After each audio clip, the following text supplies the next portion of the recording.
μαλάκα Γούλφεριν.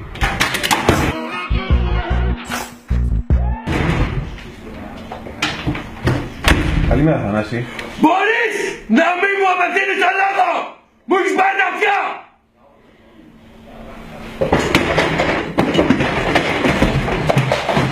Γεια!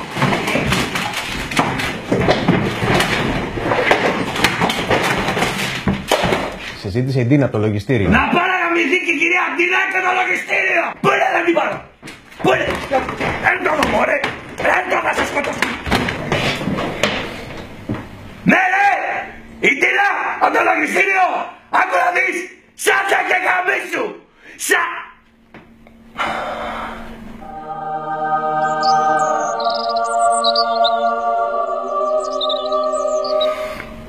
Ντίνα μου, τι κάνεις? Έλα μωρέ. Έλα μωρέ, μα ξέρεις πως είμαι. Εντάξει, τα καματεύω, ναι. Έλα φιλιά. Παιδάκι. Πού είσαι ρε, καλημέρα.